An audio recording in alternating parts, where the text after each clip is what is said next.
오늘 말씀은 그리스도의 기적들입니다. 요한복음 2장 11절, 예수님께서 갈릴리 가나에서 이 기적들의 시작을 행하시고 그분의 영광을 나타내셨더니 이에 그분의 제자들이 그분을 믿었더라. 기적의 목적이 나오죠. 이에 그분의 제자들이 그분을 믿었더라. 기적은 그건 단순히 놀래켜 주려고 하는 게 아니라 그분을 믿게 하는 겁니다. 그분을 믿게 하려는 어떤 목적, 그리고 또 예언의 말씀의 성취라든가 이런 것이 이제 그걸 표적이라고 합니다. 의미가 부여되는 것, 그건 이제 우리가 사인이라고 하죠. 사인이란 것은 우리가 도로 표지판을 사인이라고 하는데 뭔가를 가르쳐주고 알려주는 겁니다. 주님께서 어떤 기적을 행하셔서 그것을 통해서 주의 말씀을 알려주고 또 뭐 그분이 누구신지 알려주고 또 그 앞으로 일어날 일이 무엇인지 알려주고, 이렇게 되면 그걸 이제 표적이라고 합니다. 그래서 성경에는 이적, 기적, 표적 이렇게 사용되는데 오늘은 그리스도의 기적들이라는 주제로 한번 말씀을 공부하겠습니다.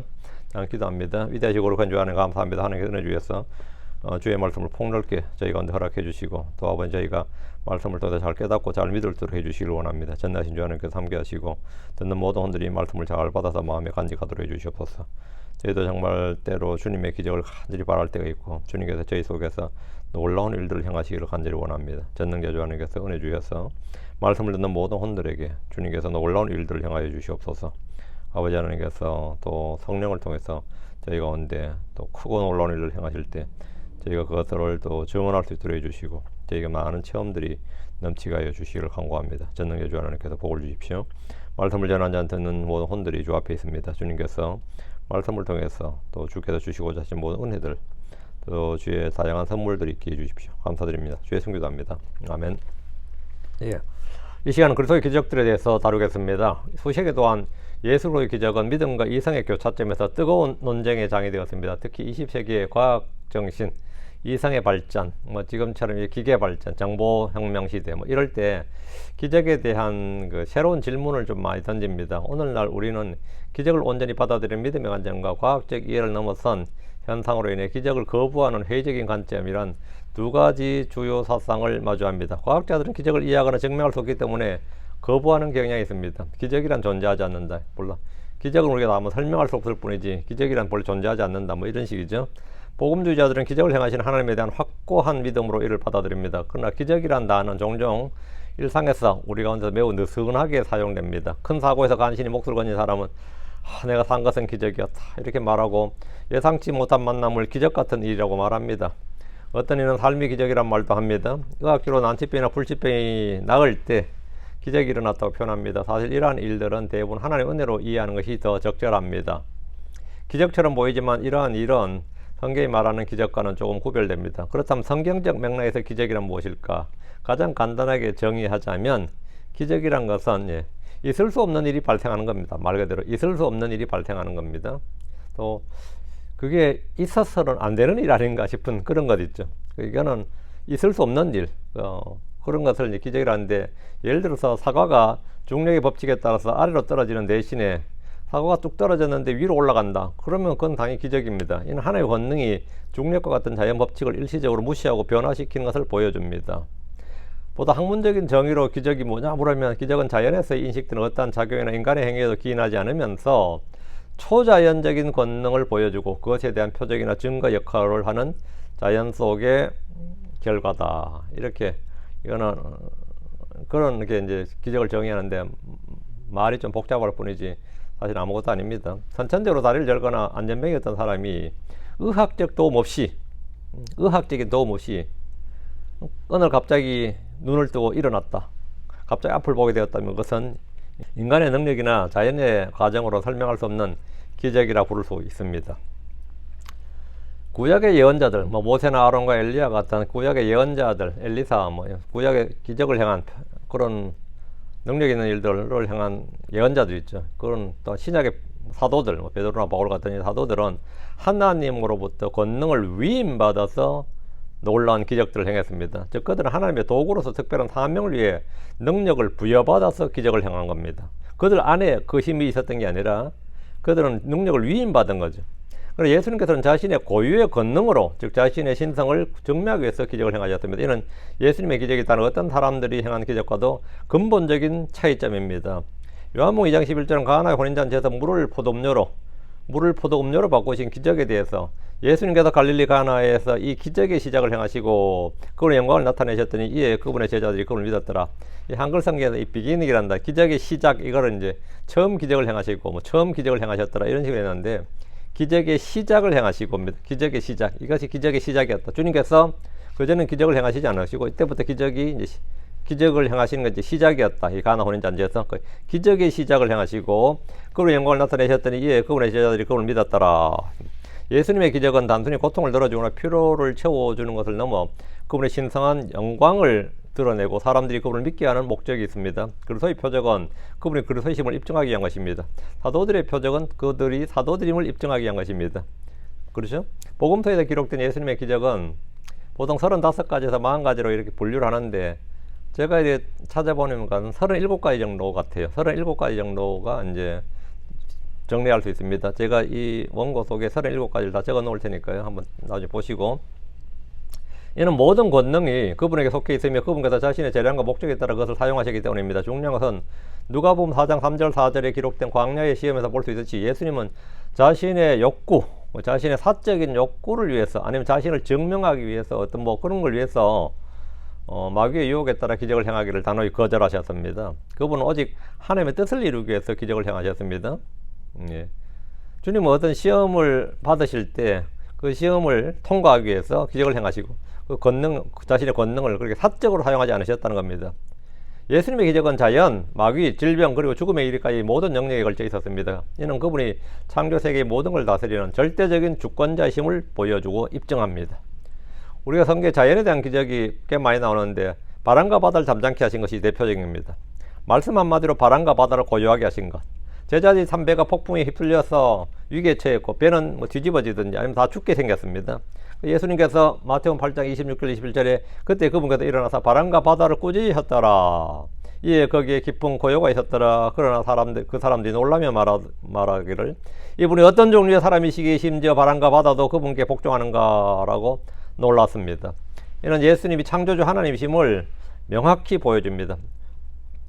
다음 놀라운 것은 5,000명을 먹이신 사건, 4,000명을 먹이신 사건인데, 보리빵 5개, 물고기 2마리로 5,000명을 먹이시고도 남은 조개 12바구니에 차고 빵 7개와 작은 물고기 몇 마리로 4,000명을 먹이시고도 7바구니가 남은 기적은 물질을 창조하고 증식시키는 하나님의 권능을 증언합니다. 그분이 하나님이심을 증거하는 겁니다. 이것은 분명히 그분이 생명의 빵이심을 또한 입증합니다. 바다 위를 걸으신 사건이 있습니다. 폭풍과 치는 바다 위를 제자들이 고생하며 배를 젓고 있었을 때 예수님께서는 물 위를 걸어서 그들에게 나아갔습니다. 이런 중력의 법칙을 초월하는 기적이었습니다. 물을 포도음료로 바꾸신 사건, 이것은 가나 혼인잔치에서 물을 최상의 포도음료로 바꾸신 기적인데, 예수님이 물질의 본질을 변화시킬 수 있는, 주님은 무에서 유를 창조하실 수도 있지만 있는 물질을 변화시킬 수도 있다는 거죠. 마음대로 변화시킬 수도 있다. 주님께서. 다음, 무화과 나무를 마르게 하시는 사건입니다. 열매 없는 무화과 나무를 꾸짖자 즉시 말라버린 사건은 예수님의 권능이 심판의 도구로 사용될 수 있음을 보여주는 기적이었습니다. 물고기 입에서 돈을 찾으시는 일도 있었습니다. 세금을 내기 위해서 베드로에게 물고기를 낚으라고 지시하시고 그 처음 잡히는 그 물고기 입에서 입을 열면 돈이 나올 것을 예언하셨는데 실제로 베드로 가서 물고기를 잡아서 그 입에서 돈을 구해왔습니다. 예수님의 전지하신과 자연 만물에 대한 주권을 드러냅니다. 다음에 이 제자들이 밤새 수고했지만 한 마리의 물고기도 잡지 못한 사건이 있었습니다. 그때 주님께서 밤새도록 그물을 던져도 한 마리를 잡지 못했던 어부들에게 그물을 배 오른쪽에 던져라 이렇게 해서 예수님의 지시에 따라 그물을 내리자 배가 가라앉을 정도로, 그물이 찢어질 정도로 그렇게 엄청난 양의 물고기를 잡은 일이 있었는데, 예수님의 초자연적인 지혜와 공급의 능력을 보여주는 겁니다. 이것은 주님께서 이 자연 만물에 대한 기적, 자연 만물에 대해서 주님께서 권능을 행하시는, 주님께서는 이 자연 만물을 창조하시고 다스리시는 분이시다 하는 것을 보여주는 이런 기적들입니다. 다음에는 우리가 초자연적인 존재들 있죠.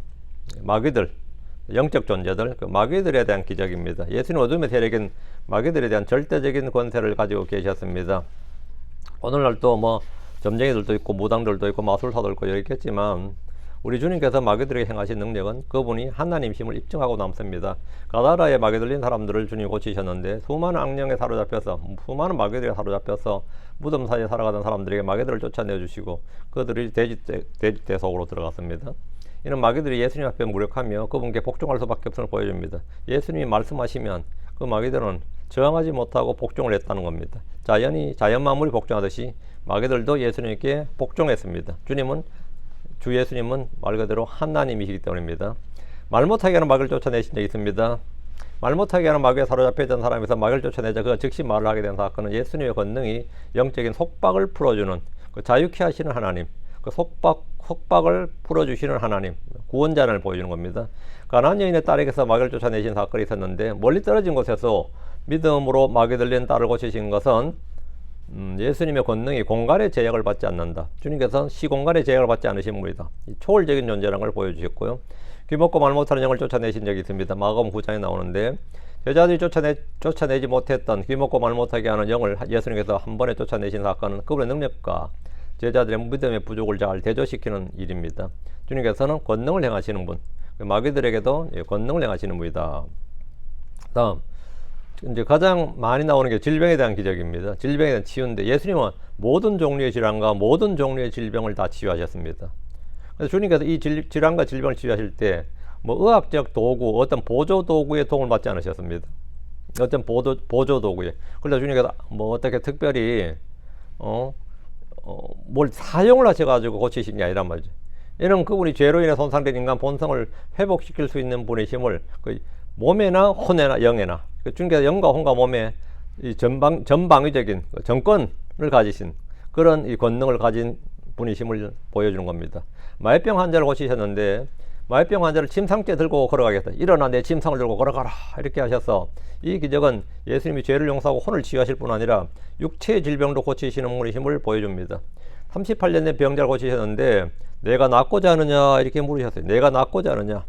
불치병이고 난치병이라는 걸 소위 말하는. 그런데 베데스다 연못가에서 38년 동안 걷지 못했던 이 마약병 환자를 주님께서 즉시 일어나 걷게 하셨습니다.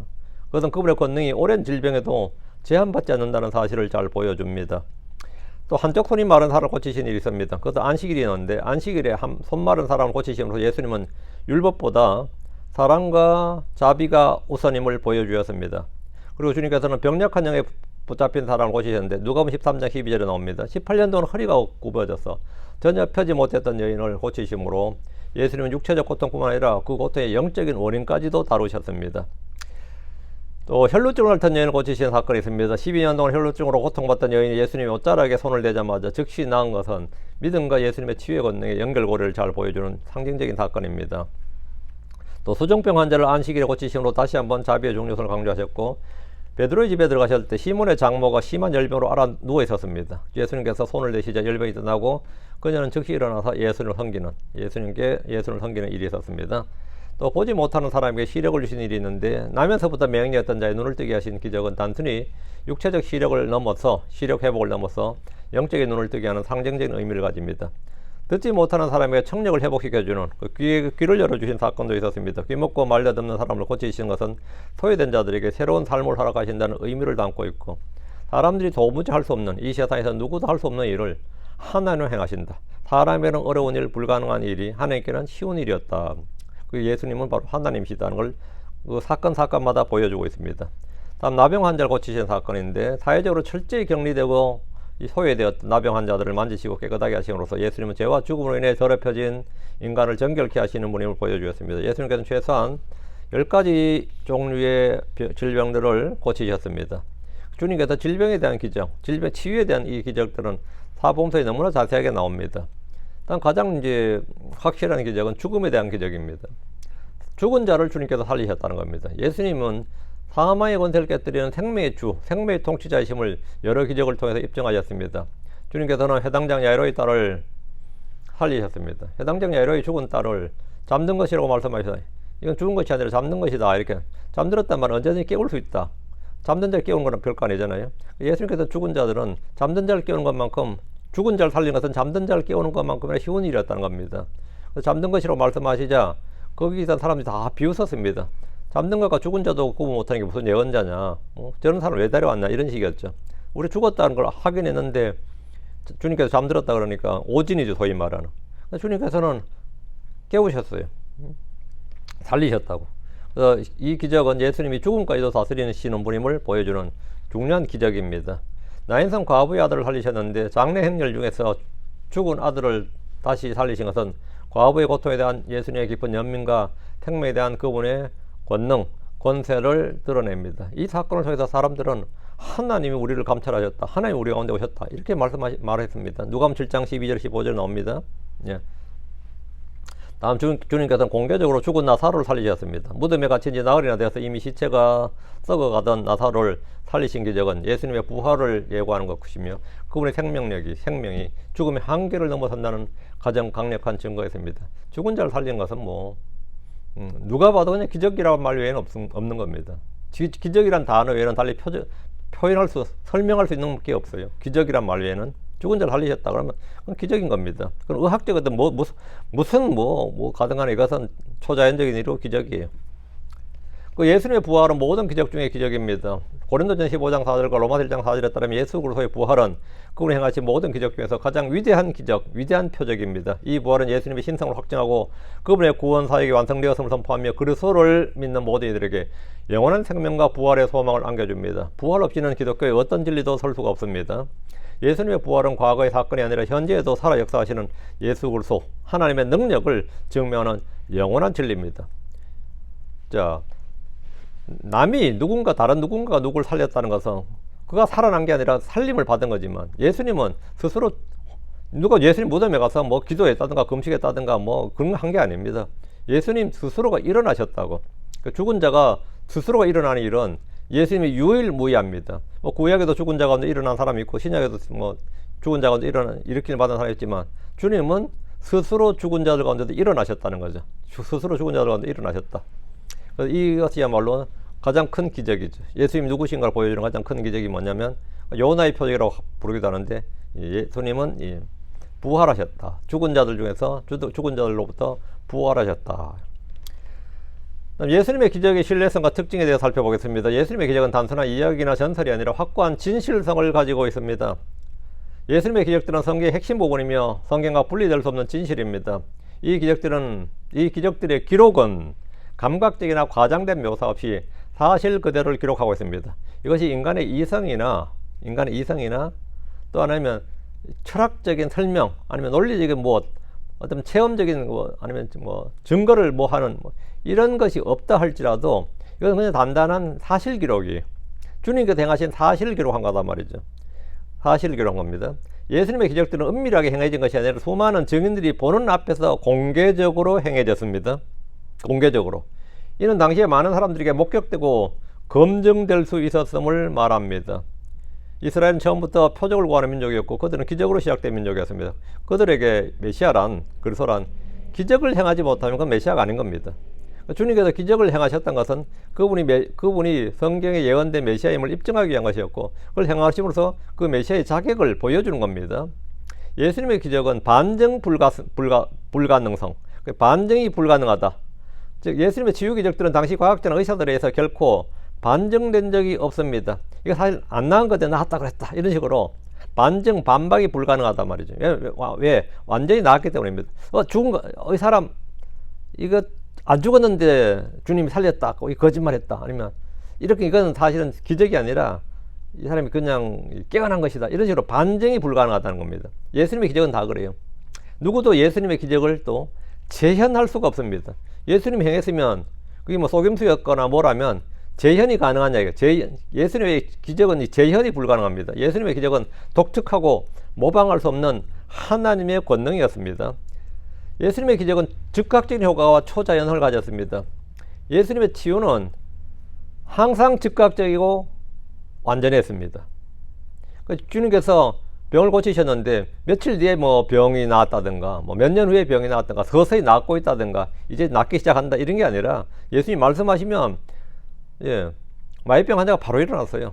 나병 환자가 바로 깨끗하게 되었고 눈먼 자가 바로 눈을 떴지 일주일 뒤쯤에 눈을 못 뜨게 될 것이다 이런 식이 아니었습니다. 항상 즉각적이고 완전했습니다. 점진적인 회복이나 부분적인 치유가 아니라 즉시 완전한 회복이 일어났습니다. 이는 인간적인 능력으로는 불가능한 초자연적인 결과를 보여줍니다. 예수님의 모든 기적은 순수한 동기가 있었습니다. 예수님 결코 부도덕하거나 부당한 목적으로 기적을 행하신 적이 없습니다. 그분의 모든 기적은 하나님의 영광을 드러내고 사람들을 구원하며 고통받는 자를 긍휼히 여기는 올바른 동기에서 비롯됩니다. 예수님의 기적들은 모두 메시아의 증거입니다. 마태복음 11장 3절에 6절에 보면 예수님은 침례자 요한이 그가 오실 메시아인지 우리가 다른 오실 분을 기다려야 되는지를 물은 적이 있습니다. 제자를 보내서. 그때 예수님께서는 자신이 하신 기적들을 쫙 말씀해 주셨어요. 이 표적들을 말씀해 주십니다. 자신이 행한 일들을 다시 침례자 요한에 가서, 지금 그때 요한은 감옥에 갇혀 있었습니다. 가서 말해 주라는 겁니다. 그래서 자신의 행위로 자신이 예언된 그리스도이심을 명확히 입증하셨습니다. 예수님의 기적은 모두 다 신적인 권능이었습니다. 기적들을 다른 방법으로 설명하려는 모든 시도는 그리스도의 권능과 진실성을 모독하는 행위입니다. 기적들은 모두 진실이며 우리는 영광으로 기록된 하나님의 말씀을 기꺼이 받아들여야 됩니다. 예수님의 기적에 대해서 물론 반론도 있고 반대 의견이 있습니다. 뭐 그걸 어떻게든 반박하는 분들이 있는데 역사적으로 예수님의 기적에 대해서 여러 반대 의견들이 제시되었습니다. 그러나 이러한 주장들은 기적의 진실성을 훼손하기보다는 오히려 그 기적의 독특성을 더욱 부각시킵니다. 어떤 이들은 질병이 나은 게 아니라 이 예수님의 인격이 너무나 강력하고 그분의 치유가 특정 신경 부분에 아니면 심리적으로 이렇게 크게 영향을 미쳐서 심리적 영향설이라 그래요. 그래서 저절로 낫다 그죠. 혼이 몸에 미친 영향이 너무나 강력하기 때문에 이렇게 뭐 마이병 환자라든지 나병이라든지 선천성맹이라든지 근데 심리적으로 나병 환자가 나을 수 있나요? 심리적으로 눈이 호경이 눈을 뜰 수가 있느냐고. 눈이 없는 호경이 눈을 뜰 수 있느냐. 심지어 죽으면서 일어난 경우는 심리적으로 될 수가 없고 죽은 자가 어떻게 심리적 영향을 받아서 그 몸에 효과 나타나냐고. 그건 전혀 말이 안 되죠. 예수님께서 병 고친 사람들은 병 고침을 받은 사람들은 심리적 영향으로 병이 나았다. 이건 사실 반박이 아니라 좀 웃긴 이야기인데 이렇게 설명하는 분들이 있고, 다음에 기적을 합리주의적 왜곡이라 해서 기적을 설명하려는 어리석은 제안들은 말한 사람 우스꽝스럽고 믿음이 없는 사람 만듭니다. 예를 들어 바다는 얕아서 예수님이 실제로 땅 위를 걸으셨는데 이 바다가 얕아서 사람들이 볼 때는 그냥 물 위를 걷는 것처럼 보인 게 아니냐. 그게 기적이 아니라 사실은 주님은 물 위를 걸은 게 아니라 물은 얕았고 그냥 땅 위를 걸었다는 거예요. 그리고 아니면 착시현상이 일어나는 게 아니냐. 이건 합리주의적 왜곡이라 그래요. 5,000명을 먹이신 기적은 오병이의 사건은 실제 소년의 빵 5개, 물고기 2마리로 5,000을 먹인 게 아니라 소년이 자기 빵을 내어 놓으니까 다른 사람들도 전부 다 자기들 도시락을 내놨다. 자기들이 준비한 음식을 내놔서 그날 광야에서 만찬이 벌어졌다. 뭐 이런 식으로 그걸 기쁘게 나눈 자선의 결과였다는 식으로 설명을 하는데 그럼 성도들은 오히려 더 은혜 받아요. 이게 더 말이 맞는 것 같거든. 그 합리주의적 왜곡이라고 하는데 기적을 합리적으로 이거 설명하고 싶어하는 겁니다. 그 홍해 바다를 건넜다 그러면 홍해 바다가 아니라 레드가 아니라 리드 씨, 레드 씨가 아니라 리드 씨. 하면 갈대바다를 걷는 게 아니냐. 근데 이거는 사실은 레드라고 오해를 한 게 아니냐, 표기에 오류가 있었던 게 아니냐, 이런 식으로 성경의 기록을 살짝 왜곡을 해요. 합리적으로 이해가 될 수 있도록 왜곡을 하는데 이렇게 왜곡을 하면 사람들 오히려 더 믿음직스럽다 이런 식으로 말하죠. 죽은 자는 실제로 완전히 죽지 않고 단지 잠을 잔 것뿐이라고 말하는 것도 그런 식입니다. 예수님의 부활도 마찬가지로 주님은 사실 기절이었는데 기절하셨을 뿐인데 사람들은 죽은 줄 알고 동굴 무덤에 뒀고 그 동굴 무덤의 선선한 기운이 주님을 깨워서 다시 부활하겠다. 이건 부활이 아닌 거죠, 사실은. 이러한 설명, 이러한 시도는 기적의 초자연적인 본질을 부정하고 성경 기록의 신뢰성을 훼손하기 위한 겁니다. 그리고 사실 그렇게 말하는데 그건 사실 상징이고 실제 역사적 기록은 아니다. 이런 식으로 합리적 왜곡을 할 수 있죠. 합리주의적 왜곡이라 합니다. 기적을 설명하려는 어리석은 제안들인데 예, 그래서 기적을 말하는 사람들을 기적을 행했다. 기적 기록을 아주 우스꽝스럽게 만드는 겁니다. 다음에 철학적인 거부. 이 헬라인들은 철학을 구한다. 유대인들은 표적을 구하고 헬라인들은 지혜를 구한다 할 때 그 지혜가 소피아거든요. 지혜가 사실은 철학적 설명. 지금 한국 사람들도 표적을 많이 구하지만 또 한편으로는 그게 말이 저는 이해가 잘 안 됩니다. 논리적으로 수긍이 잘 안 됩니다. 이런 거 있잖아요. 현대 유물론은 하나님의 힘을 인정하지 않고 오직 물리적 힘만 인정하니까 기적을 전적으로 부인하게 됩니다. 종교라는 것은 심리적인 것이다. 그냥 심리적 현상일 뿐이다. 이런 거죠. 유물론은 기적을 당연히 종교 자체를 부정할 뿐 아니라 기적을 당연히 부정합니다. 범신론은 모든 것이 신이단 말이죠. 자연의 법칙만을 모든 것이 신이거나 자연의 법칙만 인정하는 관점에서 사실은 뭐 그런 거는 기적은 어떤 면은 뭐 너무나 당연할 수도 있고 아니면 전혀 불가능할 수도 있고 그래서 말이 애매하죠. 불가지론이라는 기적의 근원이 하나님을 부인하고 부인하고 하나님이 없다고 주장하기 때문에 아주 기적을 부인한다. 그냥 다만 우리가 설명할 수 없을 뿐이다. 그게 불가지론이에요. 그러니까 기적을 부인하는 논리 중에 하나가 불가지론이 있는데 잘 모르겠다는 모르겠는데 사실은 몰라서 그런 거지 기적이라 할 수는 없지. 우리가 다만 설명을 못할 뿐이지 이런 식이죠. 그리고 이제 자연주의라서 자연의 일관성의 기적을 배제한다. 자연 법칙은 깨질 수 없다. 그래서 깨질 수 없는 이 물리적 법칙을 이제 사람이 깨뜨리고 역행하고 이런 거는 그게 이제 기적이니까요. 그런 거 있을 수 없다. 그래서 기적을 부인할 때 이런 논리가 동원됩니다. 그리고 철학적 반감이 있습니다. 기적이 일어났다 그러면 우리의 사유의 이 사고 체계를 근본적으로 흔들어 버린 겁니다. 우리 모든 걸 이성적으로 합리적으로 아니면 과학적으로 설명하고자 하는데 기적이라는 것은 돌발적인 거잖아요. 예. 합리적 이성적이 아니란 말이죠. 그렇기 때문에 이게 반감이 있는 거죠. 이성적 이해를 초월하기 때문에 바람직하지 않다는 겁니다. 이런 식의 설명이 이제 기적에 대한 반박 의견이죠. 가장 이제 많은 이제 기적에 대한 반박은 증거 불충분론이에요. 다른 사람들은 단순히 증거의 불충분 때문에 기적을 거부합니다. 그러나 우리에게는 영감으로 기록된 성경의 진실성이 너무나 커서 기록된 말씀을 의심하지 않고 받아들입니다. 기적에 대한 반대 의견들은 결국 기적의 초자연성을 인정하지 않으려는 인간 이성의 한계, 우리의 그 한계를 보여주는 겁니다. 우리의 한계를 드러낸 게 그 기적을 반박하는 거예요. 결국은 그 기적의 모든 반박은 우리의 한계를 인정하는 것밖에 안 됩니다. 예수님의 기적은 단순히 초자연적 현상이 아니라 심오한 가치와 분명한 목적을 가지고 있습니다. 예수님은 자신이 행하신 기적들로 자신의 인격과 신성을 증명하셨습니다. 그분은 병자를 고치시고 죽은 자를 살리시고 자연을 다스리심으로써 자신이 하나님에게서 보내심을 받은 메시아고 곧 하나님이심을 명확히 선포하셨습니다. 기적은 예수님의 말씀, 그분이 누구신지를 보증하고 그분을 증언합니다. 그분이 행한 일이 그분을 증언합니다. 그리고 그분이 행한 일이 그분의 증거입니다. 또 살레모후서 2장 9절에는 적그리스도의 권능이 사탄에게서 나온다고 말하며 초자연적인 권능의 출처가 중요함을 보여줍니다. 이것은 매우 중요합니다. 자, 우리는 갈멜산에서 알리야와 바알의 예언자들, 바알의 그 제사장들이 이제 불을 내리시는 분이 하늘로부터 불을 내리시는 분이 참 하나님이다, 여호와 하나님이다. 이런 걸 이제 대결한 적이 있었습니다. 그때 바알의 예언자들 아무리 바알의 이름을 불러도 뭐 자해를 하면서 불러도 불을 내리지 못했습니다. 엘리야는 단번에 그냥 주의 이름을 불렀고 불을 내렸죠. 그렇다고 해서 성경에 사탄이 불을 내리지 못하느냐 그런 건 아닙니다. 욥기에는 사탄이 불을 내렸습니다. 하늘에 불을 내려서 욥의 그 재산을 불태웠어요. 죽이고. 그리고 계시록에서도 사탄이 불을 내린 장면이 있습니다.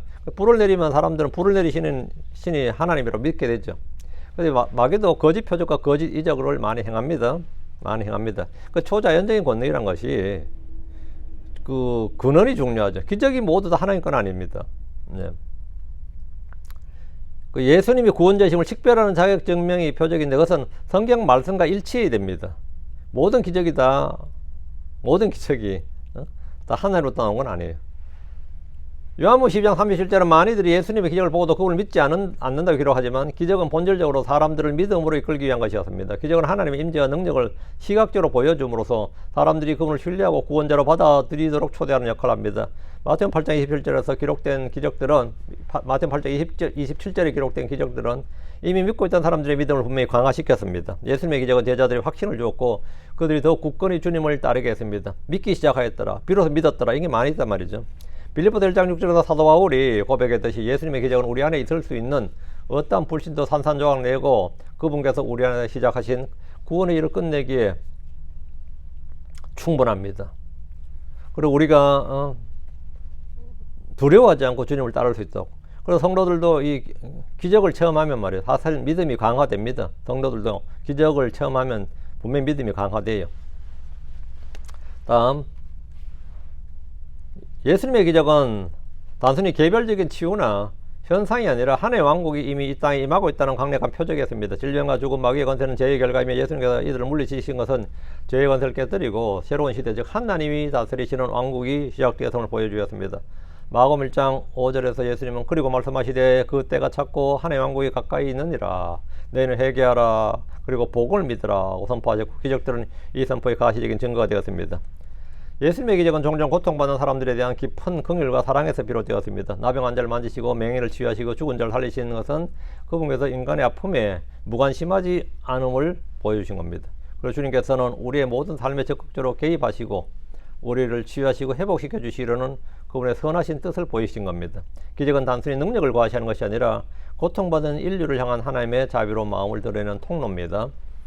질병과 마귀 들림은 죄와 사탄의 영향력을 상징적으로 보여주는 겁니다. 예수님께서 이러한 문제들을 해결하신 것은 그분께서 죄의 권세와 사탄의 속박으로부터 우리를 해방시킬 수 있는 분, 우리에게 참된 자유와 안식을 주실 수 있는 분임을 증명합니다. 이것이 바로 구출자, 구원자예요. 특히 마비병 환자를 고치시며 내 죄들이 용서되었느니라 이렇게 말씀하신 것은 육체적 치유가 영적인 치유와 밀접한 관련이 있다, 연관관계가 있다는 걸 보여줍니다.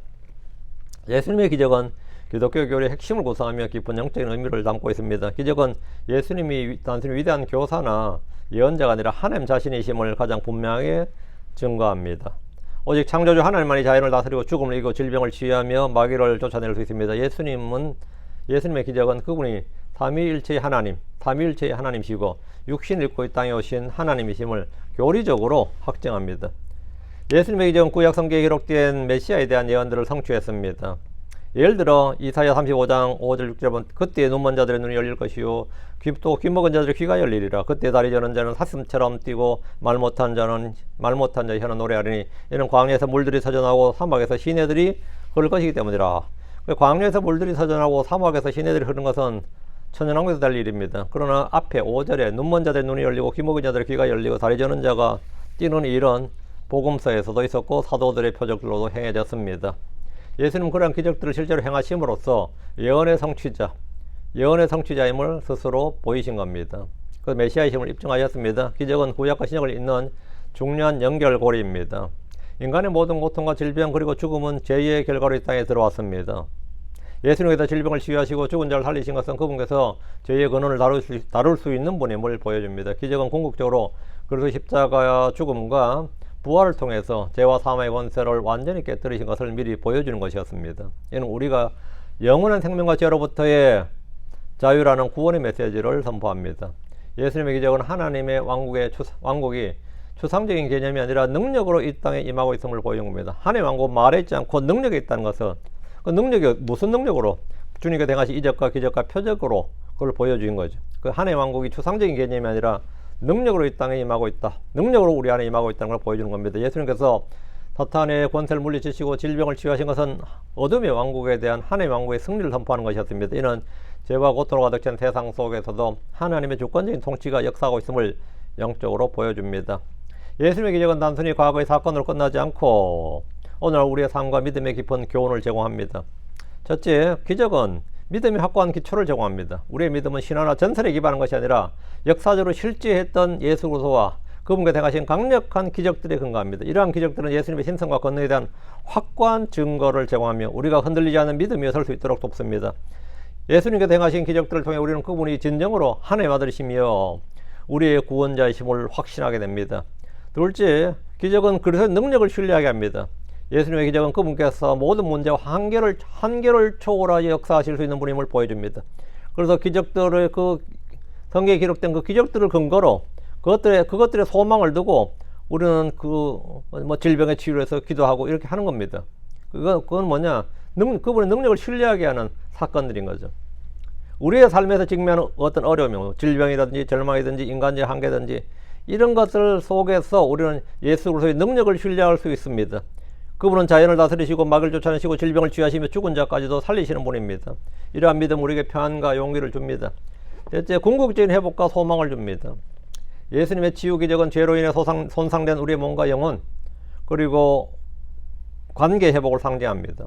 또한 죽은 자를 살리신 기적과 그분 자신의 부활은 우리에게 죽음 이후에 영원한 생명과 궁극적인 부활의 소망을 안겨줍니다. 우리는 이 세상의 고통과 죽음이 끝이 아니라 예수 그리스도 안에서 완전한 회복과 영원한 삶을 누릴 수 있음을 알게 됩니다. 넷째, 기적은 하나님의 자비와 긍휼을 알게 합니다. 예수님은 고통받는 자를 향한 깊은 긍휼과 사랑으로 기적을 행하셨습니다. 이는 하나님께서 우리의 아픔에 무관심하지 않으시고 우리를 사랑하시며 우리를 돕기를 원하신다는 걸 보여줍니다. 기적은 하나님의 성품을 드러내는 창이며 우리가 그분의 자비와 긍휼을 의지하며 살아갈 수 있도록 가르칩니다. 다섯째, 복음 전파의 동기를 부여줍니다. 예수님의 기적은 당시 많이들에게 복음을 믿게 하는 강력한 증거가 되었습니다. 오늘날 우리가 직접적으로 이러한 기적들을 행할 수 없지만 우리는 예수님께서 행하신 기적들과 그 기적들을 통해 드러나는 그분의 신성을 증언함으로써 사람들에게 복음을 전할 수 있습니다. 가장 큰 기적은 한 혼이 주님께로 돌아오는 영적인 변화임을 기억해야 됩니다. 그럼에도 우리는 이 시대의 표적이나 기적이나 이적을 구하지 않습니다. 예수님께서 많은 기적을 행하셨지만 항상 기적을 보고자 하는 사람들의 요구에 응답하신 것은 아닙니다. 오히려 그분은 표적을 구하는 악하고 음란한 세대를 책망하셨습니다. 기적은 그분의 신성을 증명하고 하나님의 왕국의 도래를 알리는 표적이었지만 믿음의 궁극적인 근거는 눈으로 본 가시적 그 기적 자체에 있지 않습니다. 부활하신 예수님께서 자신을 의심하는 도마에게 나타나셨을 때 도마는 예수님의 손과 옆구리에 난 상처를 보고서야 나의 주님이시오, 나의 주시오, 나의 하나님이시니다 고백했습니다. 그때 예수님께서 도마에게 도마야, 너는 나를 보아서로 내가 믿었도다. 보지 못했지만 그럼에도 믿은 자들은 복이 있도다 라고 말씀하셨습니다. 이 말씀은 기적이나 표적을 직접 경험하지 않고도 하나님의 말씀을 통해 그리스도를 믿는 자의 믿음이 얼마나 고귀한지를 강조합니다. 참된 믿음은 보이는 것에 근거하는 것이 아니라 하나님의 말씀에 대한 확신에 뿌리 내립니다. 빌립보서 11장 1절에 이제 믿음은 바란 것들의 실체요 보이지 않는 것들의 증거니라. 로마 10장 17절에 그런 적이 이와 같이 믿음은 들음에 의해 오며 또 들음은 하나님의 말씀에 의해 오느니라 했습니다. 오늘 우리는 예수님께서 행하신 기적에 대한 살아있는 증거인 성경 말씀을 가지고 있습니다. 우리는 이 말씀을 통해 인격적으로 예수님을 만나고 그분을 주요 그리스도요 하나님으로 믿고 영접할 수 있습니다. 눈에 보이는 기적을 쫓는 신앙이 아니라 하나님의 말씀을 믿고 순종하는 그 말씀을 신뢰하는 믿음이 바로 우리가 추구해야 할 복된 믿음입니다. 기적은 구약시대나 예수님 시대나 그리고 사도들의 시대에 분명히 행해졌습니다. 그렇다면 오늘날에도 기적은 우리에게도 기적은 가능하고 우리도 그런 기적을 행할 수 있느냐? 이렇게 질문하는 분들이 많습니다. 하나님 어제나 오늘이나 영원토록 동일하시며 그분의 권능은 결코 변하지 않습니다. 그러므로 하나님의 권능 안에서 기적은 여전히 가능합니다. 하나님 여전히 필요에 따라 초자연적으로 개입하실 수 있습니다. 그러나 단 한 가지 달라진 점이 있습니다. 성경의 기적들은 종종 전도자들의 신분과 그들의 전하는 말씀을 보증하기 위한 표적의 역할을 했습니다. 그가 예언자인지 예언자가 아닌지를 어떻게 알느냐? 그들이 행하는 일로 그가 예언자인지 아닌지를 사람들에게 표적으로 보여주는 거고, 그들의 신분을 그가 하나님께 보내받은 사람인지 아닌지를 증명하는 도구로 쓰인 것이고, 다음에 사도들도 마찬가지입니다. 사도들의 표적이라는 것은 그들이 사도들임을 증명하는 그 전도자들의 신분과 그들이 전하는 말씀을 보증하기 위한 표적의 역할을 했습니다. 예수님과 사도들이 기적을 행하는 것은 그들의 말씀이 하나님으로부터 왔음을 입증하는 것이었습니다. 그러나 오늘날 우리는 그것을 증명할 필요가 없습니다. 물론 목사가 하나님부터 목사라는 표적이 있었으면 좋겠지만 그것은 우리는 충분히 말씀을 전하는 걸 통해서 저 사람이 가짜다 진짜다 알 수 있습니다. 여러분, 내가 표적을 행하지 않더라도 윤 목사가 하나님의 말씀을 전하는 목사구나, 하나님의 말씀, 하나님으로부터 기름 부음 받은 목사구나, 이걸 알 수 있어요. 뭘 뭐 모르겠다는 사람도 있을지 모르겠지만 딱 들어보고 저 사람 가짜다, 저거 완전 저거 돈벌이 직업 목사다, 이렇게 쉽게 알 수 있습니다. 표적, 그래서 그 말은 뭐냐, 과거와 같은 표적과 기적의 필요성이 크게 줄어들었다 이 말입니다. 만약 그렇지 않다면 우리도 당연히 하나님의 기름 부음을 받았다는 그런 표적들이 지금도 행해지고 있을 겁니다. 그러나 우리는 이제 지금 그런 것이 왜요? 성경이 영감으로 주어진 성경 기록이 완성되었기 때문에 예수님께서 하나님의 힘을 분명히 그 말씀 자체로 증언이 되고, 그리고 표적과 기적이 아니어도 충분히 주님이 예수님이 주님이신 것, 그리고 그리스도이신 것, 하나님이신 것을 충분히 입증할 수 있단 말이죠. 그 믿음을 표적 없이 필요한 믿음을 가져야 되는 거죠. 그래서 지금 표적, 기적의 필요성이 크게 줄어드는 겁니다. 우리는 예수님께서 하나님이심을 증명해서 새로운 기적이나 표적을 필요로 하지 않습니다. 그걸 구할 필요가 없습니다. 네 예수님이 진짜 하나님이시면 내 꿈에 나타나 보라 그래. 아니면 여기서 이거 물을 포도주로 바꿔봐. 이런 식으로 할 필요가 없다는 겁니다. 그렇게 믿는 믿음이 아니라 하나님의 말씀을 통해서 믿는 믿음이 지금 충분히 다 가능하다. 그래서 지금 그런 그런 표적을 행하는 자들 자체가 필요가 없어진 거죠. 왜냐하면 우리에게는 이미 그분의 신성과 구원을 증언하는 충분하고 완전한 하나님의 말씀이 주어졌기 때문입니다. 그래도 불구하고 하나님은 여전히 우리의 기도 응답하시고 병든 자를 고치시고 불가능해 보이는 상황에서 놀라운 방식으로 역사하실 수 있습니다. 우리 교회도 아프신 분들이 있는데 완전히 나을 수 있도록 기도하고 있습니다. 병든 자를 고치시고 불가능해 보이는 상황에서도 주님께서 선한 일을 행하실 수 있고 능력을 보이십니다. 우리가 그분을 신뢰하고 간절히 기도할 때 경험할 수 있는 하나님의 섭리이자 때로는 기적적인 개입일 수 있습니다. 중요한 것은 기적 자체를 쫓는 것이 아니라 기적을 행하시는 하나님, 기적을 행하시는 바로 주 예수 그리스도, 그분의 온전한 말씀을 보고 그분께 영광을 돌린 겁니다. 하나님의 거룩한 말씀에 기록된 대로 예수님의 기적들을 액면 그대로 받아들여서 주님을 존중해야 됩니다. 우리의 보잘것없는 지성으로 하나님을 모독하고 불신으로 그분의 진술에 의문을 제기하지 않도록 주의합시다. 오히려 다음같이 말한 어떤 사람의 고백이 나의 고백이 되길 바랍니다. 제가 어떤 책에서 본 건데, 저는 성경에 그렇게 쓰여 있기 때문에 고래가 요나를 삼켰다고 믿습니다. 만약 성경에 요나가 고래를 삼켰다고 쓰여 있다면 저는 그것 또한 믿을 겁니다. 이것은 성경에 대한 완전한 신뢰성을 말합니다. 이것이 참된 성경적인 믿음입니다. 예수님께서 행하신 기적들은 그분이 누구신지, 그리고 우리를 위해 무엇을 하셨는지를 가장 강력하게 보여주는 증거입니다. 이 기적들을 통해 우리는 그분의 신성과 사랑, 그리고 죄와 죽음을 이기신 그분의 권능을 깨닫고 더욱 깊은 믿음으로 주님을 따를 수 있기를 바랍니다. 이 시간 선포된 말씀이 여러분에게 힘과 위로가 되고 은혜가 되길 바랍니다. 우리 주님께서 행하신 일은 단 하나도 거짓이 없고 과장이 없습니다. 주님께서는 신화적인 존재나 전설적인 존재가 아니라 주님 그 자체는 항상 역사적 예수입니다. 역사적 예수. 실제 존재하시고 지금도 계시고 전에도 계시고 지금도 계시고 앞으로도 계시는 바로 역사적 존재 예수 그리스도입니다. 잠깐 기도합시다. 위대하고 거룩한 주 하나님 감사합니다. 오늘 전해진 모든 말씀들이, 선포된 모든 말씀들이 성도들 안에 잘 전달되게 해주시고 산단이 박힌 목과 같이 성도들의 마음에 이 말씀이 박히게 해주시고 빠져나가지 않게 하시고 흘러나가지 않도록 해주시옵소서. 듣는 이들의 마음이 혼란에 빠지지 않도록 하시고 오히려 늘 질서정연한 가운데 말씀을 참으로 차례대로 이 말씀 차곡차곡 받아서 마음에 보고 잘 쌓아두고 필요할 때 그것을 사용할 수 있도록 도와주시옵소서. 말씀이 마음에 들어올 때 믿음과 잘 결합해서 그 말씀이 효과적으로 권능있게 일하는 것을 모든 성도가 체험하게 하시고 이 말씀이 저희 속에서 또 빛이 되고 아버지 힘이 되고 위로가 되고 평강이 되고 자유가 되고 모든 필요한 사람들에게 모든 필요가 될 줄을 믿습니다. 전능하신 주 하나님 은혜 베풀어 주십시오.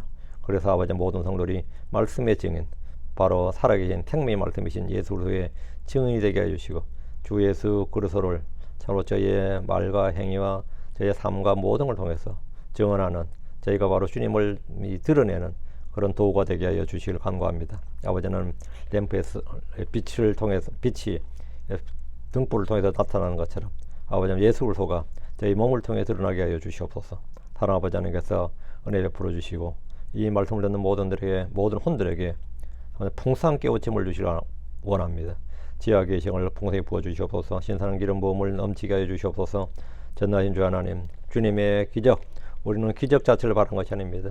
주님이 바로 그 기적을 행하시는 분이고 바로 전능자 하나님이심을 저희가 알고 믿기에 이런 일들이 저희에게 사실은 일상입니다. 하나아버지 하나님, 모든 성도들에게 절망이 없게 해주시옵소서. 주님께서 바로 전능자 하나님이기 때문임을 저희가 압니다. 전능자 하나님이기 때문에 저희가 낙담하거나 실망하거나 아버지 하나님 참으로 지치고 또는 뒤로 물러나고 또 미끄러지고 타락할 때가 있고 배교할 때도 있습니다. 그러나 주님 저희의 믿음을 회복해 주시고 저희가 주 하나님을 바로 알게 해주십시오. 그리고 바로 믿게 해주시옵소서. 그래서 새 힘을 얻게 해주시고 아버지는 참 솟구쳐 올라가는 독수리처럼 저희도 그 권능을 덧입어서 이 세상을 살아가도록 해주시길 원합니다. 모든 성도들에게 은혜 베풀어 주시고 더 많은 은혜를 내려주십시오. 감사드립니다. 주의 성기도합니다. 아멘.